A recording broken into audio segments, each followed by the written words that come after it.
April 23 எல்லோரும் ஓட்டு போட்டிருப்பீங்க. எனக்கும் போடணுன்னு ஆசை தான். ஆனால் என்கிட்ட ஓட்டர் ஐடி தான் இல்லை. ஆனால் இது வேணால் என் ஹஸ்பண்ட் கிட்ட சொல்லி நான் சொல்கிற சின்னதுக்கு தான் ஓட்டு போடணுன்னு சொல்லி அனுப்பிச்சிருந்தேன். வேறு யாருக்கும் இல்லை, விஜய் அண்ணாக்கு தான் ஓட்டு போட சொல்லியிருந்தேன். எந்த வருஷமும் எலெக்ஷனுக்காக நான் இவ்வளோ ஆர்வம் வெயிட் பண்ணது கிடையாது. இந்த வருஷம் கொஞ்சம் டிஃப்ரெண்ட் தான்.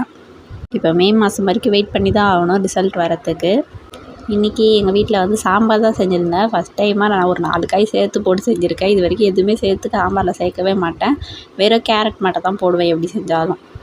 இன்றைக்கி என்னமோ எல்லாமே சேர்த்து போட்டு செய்யலான்னு சொல்லிட்டு மாங்காய், பீன்ஸு, வெண்டைக்காய், கேரட்டு இது எல்லாமே வாங்கி வந்து வச்சு மொத்தமாக போட்டு சாம்பார் வச்சுருந்தேன். முந்தா நேற்று அம்மா மீன் வாங்கி கொடுத்துருந்தாங்க. அதில் கொஞ்சமாக எடுத்து போட்டு குழம்பு வச்சுருந்தேன். மீதி மீன் இருந்துச்சு, அதை ஃப்ரீசரில் வச்சுருந்தேன். அதை இன்றைக்கி எடுத்து ஃப்ரை பண்ணுறதுக்கு மசாலா போட்டு வச்சுட்டேன். மசாலா போட்டுருக்கு போய் பாப்பாவும் எழுந்துட்டாங்க. சரி, அவங்களுக்கு சாம்பார் மட்டும் வச்சு சாப்பாடு ஊட்டிட்டேன்.